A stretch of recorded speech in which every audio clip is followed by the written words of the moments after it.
سوال یہ ہے کہ رکوع میں جاتے ہوئے تکبیر تحریمہ کہنا کیسا ہے؟ بعض لوگ ایسا کرتے ہیں کہ جماعت کھڑی ہے، امام صاحب نماز پڑھا رہے ہیں اور امام صاحب چلے گئے رکوع میں، سمجھے آپ؟ جماعت کو پایا رکوع میں اور پیچھے سے دوڑتا ہوا آیا اور دوڑتے دوڑتے ایک ہی تکبیر میں دونوں کام چلا لیے، قیام اور رکوع دونوں، سمجھے؟ چونکہ وہ سوچ رہا ہے کہ اگر میں قیام کے لیے الگ تکبیر کہوں اور پھر رکوع کے لیے الگ سے تکبیر کہوں تو اتنے میں امام صاحب رکوع سے کھڑے ہو جائیں گے۔ اس نے کیا کیا؟ جلدی جلدی میں کیا کیا؟ ایک ہی تکبیر سے دونوں کام کیے۔ کیا؟ قیام کی حالت، سمجھے؟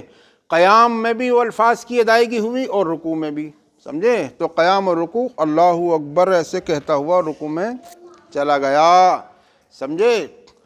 تو وہ تکبیر تحریمہ کی جو ادائیگی ہوئی ہے اس کا بعض حصہ بحالت قیام ہوا اور بعض حصہ بحالت رکوع ہوا۔ اس سے جو ہے اس کی شمولیت نہیں پائی جائے گی، اس کی شرکت نہیں ہوئی، وہ نماز میں داخل ہی نہیں ہوا۔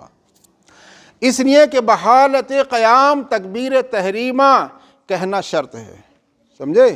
یہ شرط ہے، شرط، سمجھے؟ اور اذا فات الشرط ففات المشروط، شرط ختم تو مشروط بھی ختم۔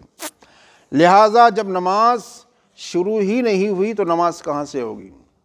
لہٰذا بعد میں اگر کوئی شخص آئے اور رکوع میں امام صاحب کو پائے تو کیا کرنا چاہیے؟ اطمینان اور سکون کے ساتھ تکبیر تحریمہ کے اللہ اکبر، اور بعد میں اگر رکوع پا سکتا ہے تو پا لے، ورنہ جس حالت میں بھی امام صاحب ہیں، جماعت جس حالت میں ہے اسی حالت میں وہ جو ہے شامل ہو جائے۔ مگر یہ ضروری ہے کہ حالت قیام میں الگ سے تکبیر تحریمہ کہنا شرط ہے، اللہ اکبر، اور پھر رکوع میں جانا ہے تو دوسری تکبیر کہنی اللہ اکبر۔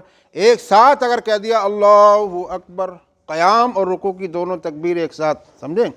ایک ہی ساتھ تکبیر اگر کہہ لی اور رکوع اور قیام کا کام ایک ہی تکبیر سے چلا لیا تو نماز نہیں ہوگی۔ واللہ تعالی اعلم بالصواب۔